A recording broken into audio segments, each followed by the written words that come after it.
Now, Sports Talk with Brodes. Here's Hunter Brody.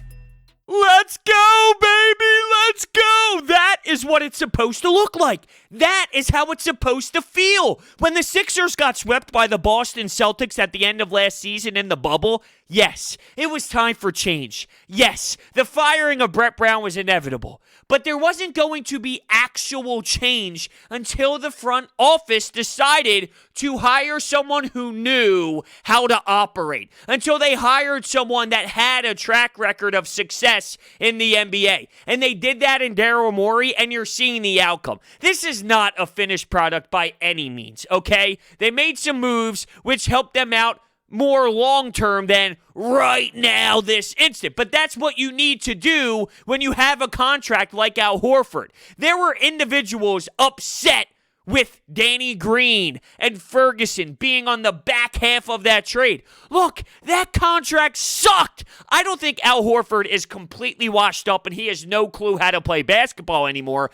I thought he was a trash fit next to Embiid. If you get him naturally playing the 5 again and going somewhere without a big man, you're going to be okay.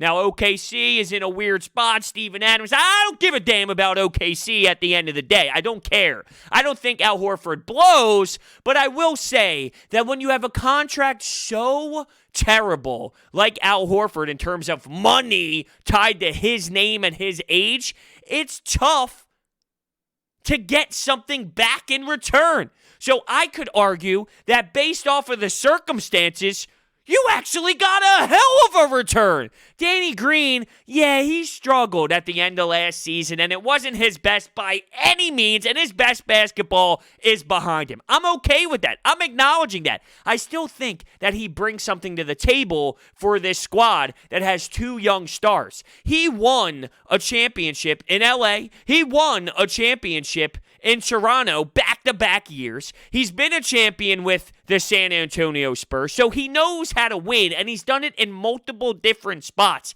He knows how the culture in San Antonio works, which, oh, by the way, is a very important culture to understand. He's seen what it's like to play with LeBron, so he sees that type of motor, and he can maybe help out a Ben Simmons, a Joel, and be like, look, I played with LeBron, and obviously Ben knows LeBron very well, and it's not like Danny Green's just going to change Ben Simmons, but I do think it's important that he has played with such a big superstar and won a title with this guy. He has seen what he does day in and day out when it comes to regular season and postseason basketball. And then you win with Kawhi Leonard. You see what it's like in Toronto, Nick Nurse. You see what it's like with Anthony Davis, LeBron. Like, you get to feel out how others do it, and that plays a role with off-the-court type of leadership that I value. Is he going to be this knockdown elite three-point shooter? No. But does he add spacing to this team that clearly needed spacing? Absolutely. So, look, I'm here for it. By the way, we are broadcasting live from the Manscaped Man Cave.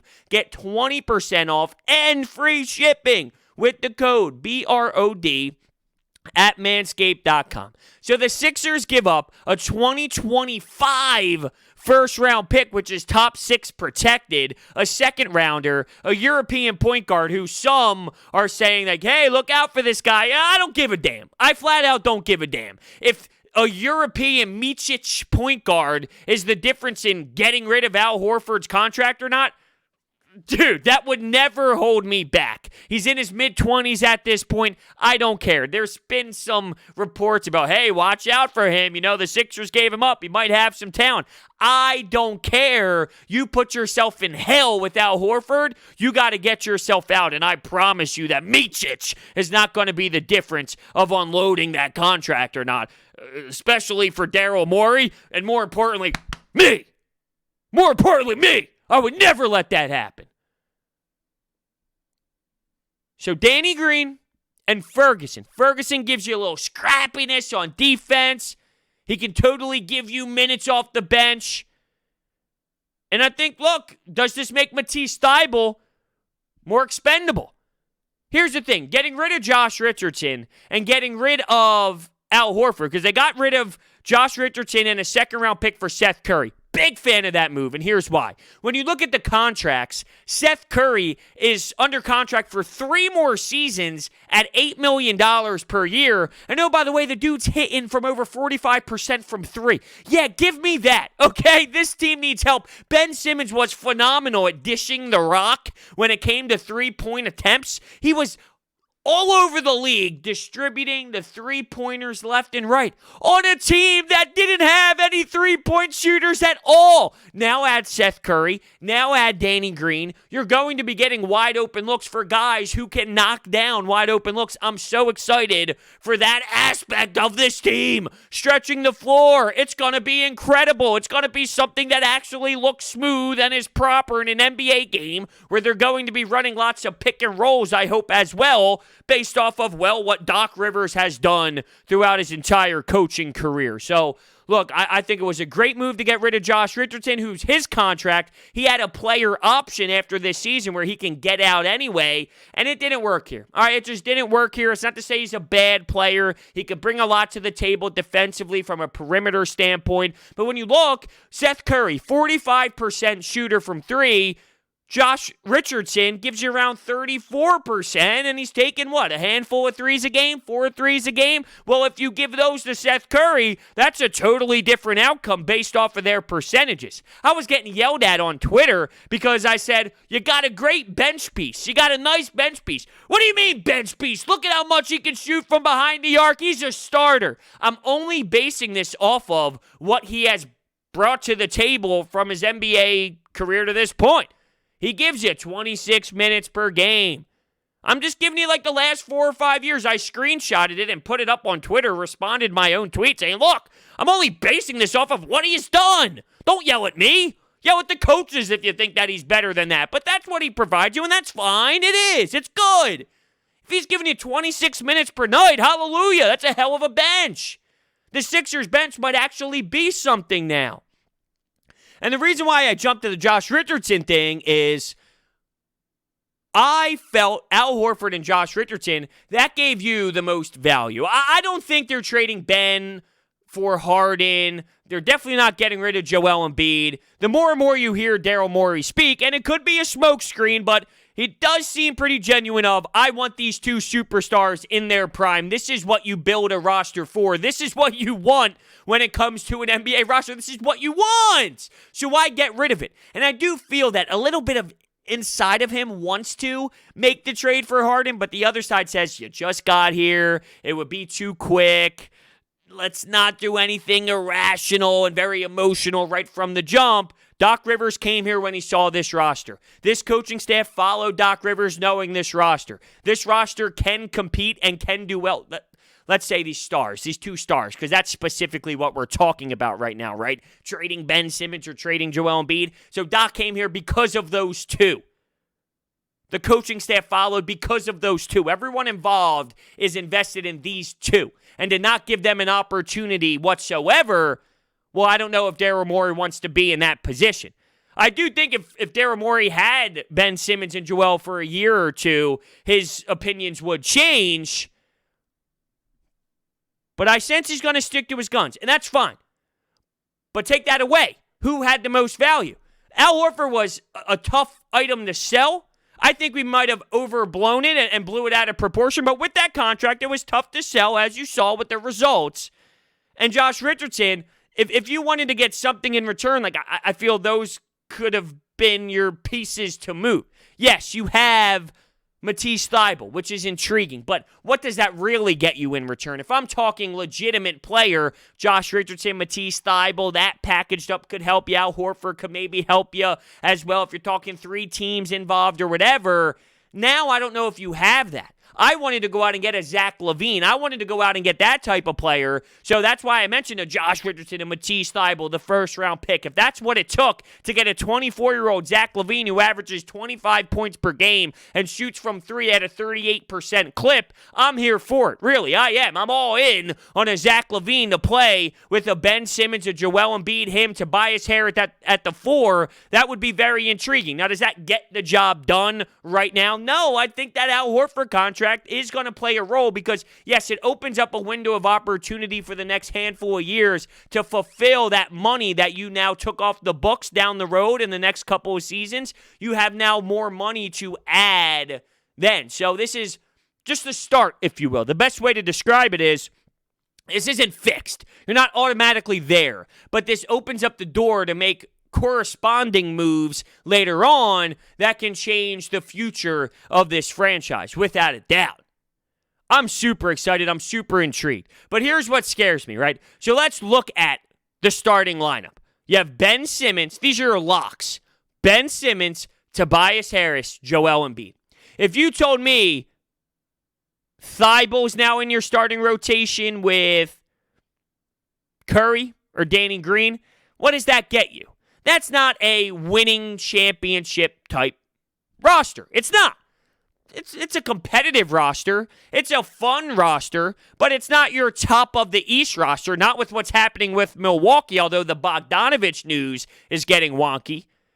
I don't know if it's better than the Boston Celtics. See, it might flow better than last year, even though on paper you don't have as much talent because they actually fit, because they make sense, and their skill sets, they actually match, and you can have a purpose offensively. So it might be better than last year based off of just natural flow of being a better team. Last year, they weren't connected. They weren't one. The locker room wasn't together. You hear Josh Richardson bitching and complaining at times. You see that there's some fiery personalities, if you will, and it just didn't mesh. They clashed. Okay, that happens sometimes in sports. So maybe even though your skill level individually is going down, you might have a better flow, especially with a coaching staff that is heavily more experienced. It's not just about Doc Rivers. It's about Dave Yeager. It's about Sam Cassell. It's about so many guys. Burke added to the mix that has a whole new environment involved in going to work every day in Camden at the practice facility, and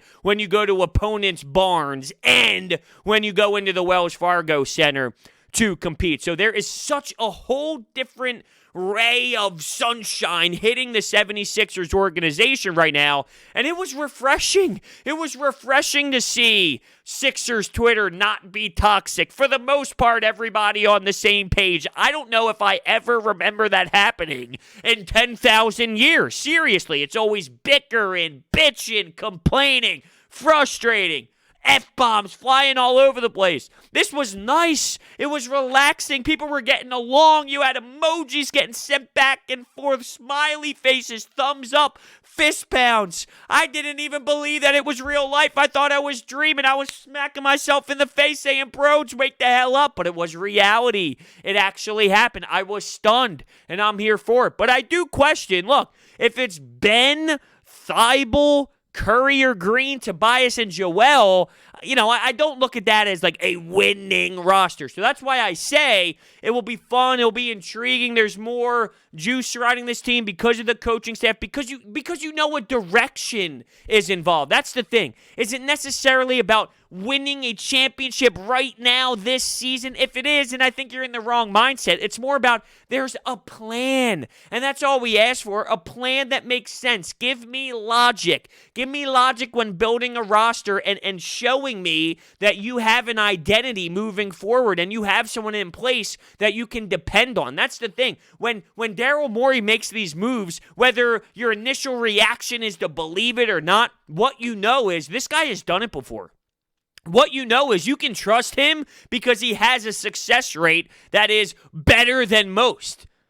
So even if you question a decision a little bit, like, okay, hey, maybe this guy can't do this very well, but he does bring this element to the table, and we'll get to that, by the way, with Maxey from Kentucky, which was their first-round pick.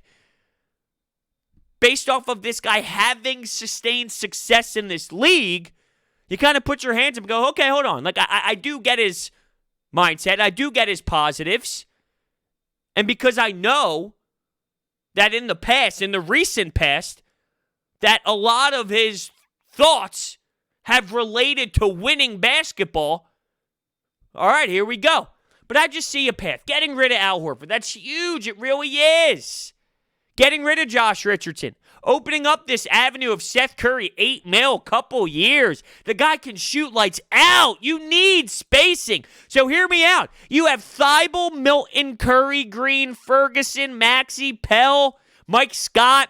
Now, Furkan, he's probably gone. See ya. I don't want to ever see him again. You have enough three-point shooting. Do not give me Furkan Korkmaz this season, please. Please don't do this to me. The guy can't play when it comes to postseason basketball, so there's no reason to even waste his damn time or my damn time. Now, there's plenty of guys in the NBA that have the last spot on the bench that you can use sometimes in regular season ball. Fine. If that's Furkan, fine. But I do remember Doc Rivers, when he first got hired, specifically mentioning Furkan Korkmaz's name at one point. I thought, no, you had so many people to mention.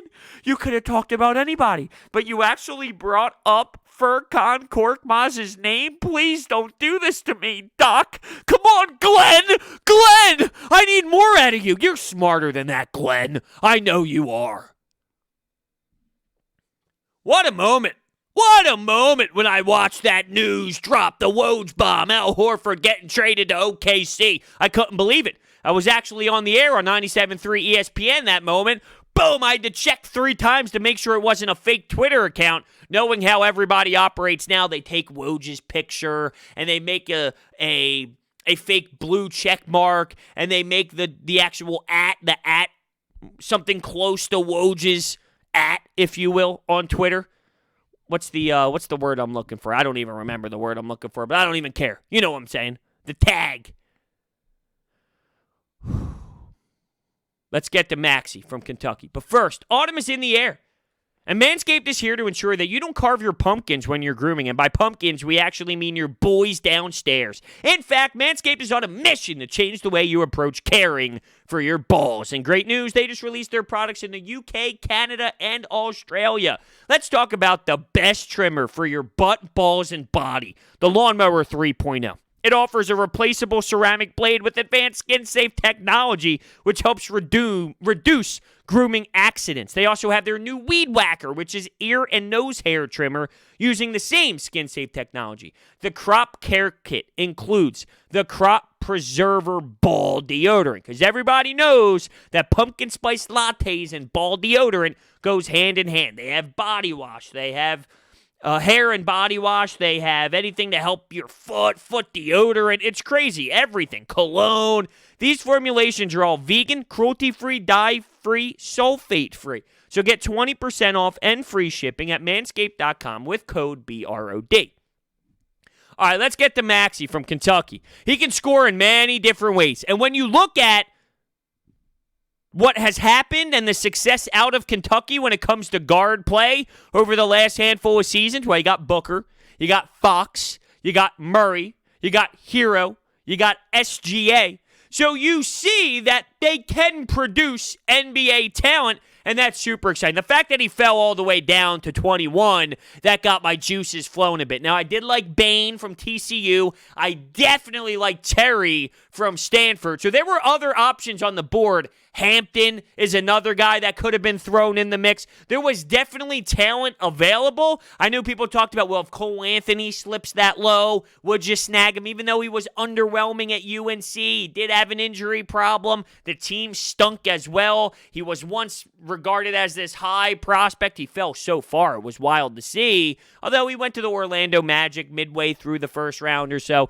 If he fell to 21, would you snag him? Would you try and snag Villanova's product, right? So there's so much involved. When you see Maxey there, though, I'm very intrigued. He can score in many different ways. He can absolutely dribble and attack, and what he can do by the rim is very special. He's not afraid to finish, and you need someone who can finish. Combo guard, defense, athletic, all there, super intriguing. Now, knowing what this team needs, it's shooting. 29% from three, not the best three-point shooter, but everyone talks about, okay, well, how does he shoot free throws? Because you can relate the free throw shooting to actually fixing your shot and being able to, replicate what you do at the free throw line to help you advance in the shooting aspects of the game. 83% from the free throw line. So that shows me there's something positive in that stroke. It's just about getting it out of him. And there have been some reports saying that 29% doesn't really show or prove what type of shooter he is. He is better than that. And I've seen plenty of moments of him playing in Kentucky where he was unwilling to miss a shot. He was unwilling to fail. He would just, boom, take the shot, boom, step into a three, bang. So if that continues to develop and that confidence is there, I'm here for it. I can't wait to see what type of role he has had. And realistically, over the last handful of years, you find Matisse Thybulle late in the first round. You find Landry Shamet late in the first round. He got traded again, by the way, but he's a nice player. That leaves me intrigued that a piece that you can find late in the first round because, well, their track record shows me that over the last handful of seasons with Elton Brand in the GM chair, he has, let's be realistic, knocked it out of the park with Matisse Thybulle. With the value of the pick, keep in mind, you're picking late 20s in the first round in the NBA draft. To get a Matisse Thybulle or Landry Shamet, that's tremendous value. That's hitting a home run in the late 20s, without a doubt. So they've done good things late. I'm super intrigued by the kid, no doubt. You know how we always have this conversation sometimes when it comes to certain players in the NFL draft? Just draft in the SEC. Just go out and get someone who played at LSU. Go out and get someone that went from Alabama. Why try and be too sexy and overthink? Just go out and get a guy who plays at a high program who can ball. Well, guess what? In this way, they did that. Kentucky, combo guard, can play next to Ben Simmons. He can have the ball in his hands. He can play off the ball. He can give you a little bit of both. He has versatility. He can absolutely attack. He's a freak athletically. You can utilize this guy in many different ways. And when the pick first happened, you didn't really have the Josh Richardson news yet, so you did question at the time of the pick, okay, what does this mean from a shooter side of things? But as you see, things continue to go on. Like, I'm afraid right now, as we're recording this podcast at 1:30 in the morning, Daryl Morey's dropping bombs, and I'm missing it all. That's my biggest fear, because who knows with this guy? He's unbelievable. This is how a good manager operates. Now, he's not a general manager. He's the president of basketball ops, but this is how they operate. This is what it feels like when you have someone that you can trust. It's just been so damn long. And especially with everything going on with the Eagles right now, this is just so nice. It's so refreshing. We possibly could be having this high because we've been so low all the time, but guess what? I don't care. I need it. The Eagles make me want to vomit. The Sixers right now, I can't believe I'm saying this because coming off of the season that they had, it was very underwhelming. But the Sixers right now, they don't make me vomit. I don't think about throwing up. And I think that's because I see a front office and a coaching staff that, I feel very highly about. I look at them and I go, okay, they are respected. They have a ton of experience. I feel the assistant coaching staff should get a lot more praise than it has gotten. You know me, and if you've been following me for a while, I think an NBA coach caps out at a certain point. They have value, but their value eventually taps out because you win a championship when LeBron, Kawhi, these superstars, Steph Curry, when they dominate, Kevin Durant. Like, in the NBA, it's very player-driven, and when you have the elite of the elite, they take over more than a coach can take over. But when you look at Brett Brown, not only Brett Brown, but his coaching staff, it is not the way that it is here. And to be fair, I don't think many teams around the league have an assistant coaching staff like the Sixers do right now. That's why it's so special and so unique. But you have Dave Yeager, NBA head coach experience. Sam Cassell, who people view as a possible head coach in this league. Getting Burke experience. You're grabbing a bunch of experienced men to be underneath of Doc Rivers, who was a very respected and proven coach.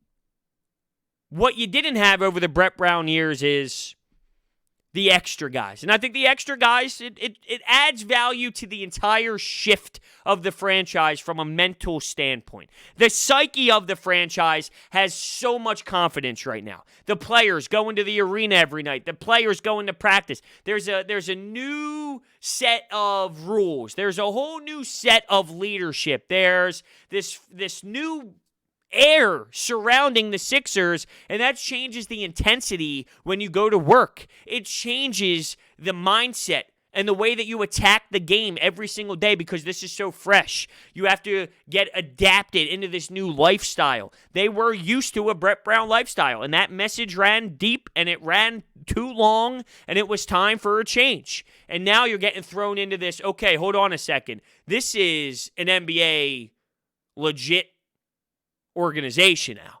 This is ran like the best organizations in the league are ran. That's what it is. I mean, Daryl Morey, Doc Rivers, this coaching staff, this is how a legit NBA organization should be ran. And we're seeing step one. I'm giving this an A+ because I'm super intrigued for what's to come. I know there's plenty of Daryl Morey moves continuing to happen. I'd be shocked if he goes in with Ben, Tobias, and Joel being your guys, and then you got to fill that in with some of the bench pieces. I really don't think that's the case, but I do question what else is there to give up. Future first-round picks, Matisse Thybulle, how far is he willing to go? There were reports that Matisse Thybulle was untouchable. Matisse Thybulle should not be untouchable. I'm sorry, he shouldn't. Ferguson, you get a guy like that in there, and maybe he can take the role of Matisse Thybulle. Now, Matisse Thybulle gives you a different player in terms of contract, in terms of, youth and what he can grow into. But you have someone who's similar in the playing style right now in Ferguson. A big thing, too, with the Green and Ferguson move, their contracts are expiring. So that Al Horford deal that you would have had to been stuck to for another handful of seasons after this year, see you later, Danny Green. See you later, Ferguson. And you can move on and attack free agency in that offseason. You have way more to operate with down the road. This is a move where you were so stuck and you screwed yourself over, where you might have to maybe accept we're not going to be the most dominant this year, but what this does is it opens up the playing field for following seasons when it comes to free agency, when it comes to maybe making another trade down the road. I still don't think he's done because it's Daryl Morey and he's always on the clock and he never sleeps. But I also don't know if the opportunity to land something so crazy that it changes your expectations to now an NBA Finals team is available, unless you make the trade for James Harden, but that's a different conversation. I'm talking what's out there. Even Zach LaVine. If they get Zach LaVine, do I look at this team still as a championship team like I did last year? I don't know if it's to that level. I'm more intrigued. I'm looking for it. I think Zach LaVine added a lot to his game. He's got a hell of a motor. He has a great mindset, too. Like, he kind of has that dog mentality to a degree. It's not Jimmy Butler level, but he does have that dog in him a bit, and you can see that he keeps adding to his game year in and year out. So there is something there. I just don't know how do you get him at this point, right? I mean, what can you possibly move to acquire him? That's where I look at it, and I'm a bit confused. But it's Daryl Morey, and he seems to know how to pull the strings. Now, the Anytime Hotline is unbelievable right now. The calls are flying in left and right. If you don't know what the Anytime Hotline is, it's a voicemail box that you can call at any time. It's 24/7. You can leave your reaction to the Al Horford trade, to all the moves made by the Sixers. The phone number is 856-442-9805. I use them on the podcast and also on 97.3 ESPN. So leave your phone calls. Throughout the next couple of days, we're absolutely going to be utilizing them, and your voice will be heard. So make sure you do that. I can't wait. I checked as soon as the night was over how many calls were in there. Boom, they just keep coming in. I love every second of it. By the way, in the second round, they ended up snagging Isaiah Joe from Arkansas, shooting guard, high-volume shooter, without a doubt. Last year, he shot around 34% from three, 41% the year before, averages around 16 points per game. Here's what you need to know. The guy will shoot it. The guy will shoot the basketball. He will help space the floor. But once again, second-round pick. I mean, you start getting to some of these guys. Paul Reed, as well as a player who can defend from DePaul. He's a point forward, averaged 15 and 10 in the Big East. A guy that keep an eye on for. Just keep an eye out on him. We're talking second-round picks, so names to keep an eye out for when you look at those second-round draft picks. All right, so DraftKings has brought their expertise to legal sports betting. It's a legitimate sports book based right here in the U.S., so you can rest assured that your funds are totally secure. DraftKings, America's top-rated sportsbook app, is safe, secure, and reliable. Deposit and withdrawal at your convenience. Listen to this deal. All new users have a chance to earn a sign-up bonus up to $1,000. Download the app and sign up with code Brodes. Check out all that they have to offer, including player props, live betting, and so much more. If sports books are not yet available in your state, don't forget about the DraftKings Fantasy app, which offers millions of dollars in total prizes every single week. And if you or someone you know has a gambling problem, crisis counseling and referral services can be accessed by calling 1-800-GAMBLER. Gambling problem, call 1-800-GAMBLER. And also, I want to let you know about Orbit Energy and Power. With over 20 years of experience in the solar industry, they are home to your solar experts in residential and commercial projects. They are dedicated to making sure your project is completed easily and properly by using high-quality materials and trained professionals to get the job done right. Their solar program helps eliminate your electric bill completely. Okay? Completely. We're also having an opportunity, and you, any homeowner out there, for water purification systems, backup energy services, battery storage, and more. Check out their information down below. Insane. It feels so nice to have some positivity. I don't know how you can really be upset. I think you are overreacting if you are upset with really any of the moves. Josh Richardson had a player option at the end of next season, and he's not really a long-term thing here in Philadelphia. If you can find a 45% shooter from three and Seth Curry for $8 million a year for 3 seasons, it's a no-brainer. It's a fantastic move. And for Al Horford, there's no way that you can actually assume you're going to get this crazy return for Al Horford. You just can't. It's a lot of money for a player who I don't think is washed yet. I think he has a role. He can play the center position if he goes back to the natural position and isn't playing next to a Joel Embiid. And once again, I don't care what happens in OKC. I'm just talking about in general with Al Horford. I don't think he flat out sucks. He's not worth that money. There's no doubt about that. But what do you think you're going to get back? You get back a Danny Green who can give you a little bit on both sides of the ball. He's nowhere where he once was in his career, but that's fine. You don't need him to. He brings that veteran presence. You get someone like Ferguson, who's intriguing, can be athletic for you, can give you that defensive effort. I really like the identity of where this is going. I like the feel for where this is going. The corresponding moves will happen, and it might not be this exact season. It might be more of a window thing. No one just comes in and fixes all of the problems with the snap of their fingers. It takes time. And with this money that you had tied to Al Horford and having to bring back some contracts and having Danny Green and having Ferguson on the books, like there's a lot in play that they come off the books in the future. This is a weak free agency class, may I add. Not really good at all. So this might not be the worst situation ever to be a little down and a little out on some free agents this season, because it's not like there's some top dogs out there that you're missing out on. Then down the road, you start having more money and more flexibility with the cap space, which can change the future of how Daryl Morey operates with this franchise. But there's no doubt I'm super intrigued by it at this point, and there's no other way to feel than happy, than appreciative, that it feels good and you can trust people in place. It's been a long time, and it started with the top. A lot of people showed their frustration towards Brett. Fine. I saw why. I saw the ending. I can see why. But it wasn't going to be fixed until Josh Harris stepped up. David Blitzer stepped up and said, we got to get someone in here. We need to change the dynamic of the front office, because until we do, we're not going to have any sort of success. And they reached into their pockets and they spent a lot of dough on the coaching staff and the president of basketball ops and extending Elton Brand, and they really came together and morphed it. I ripped them to shreds for what they did in the past. Here, though, they set something up nice. Let's see how the results play out. But I'm pumped up. Thank you all so much for listening, and I will see you next time.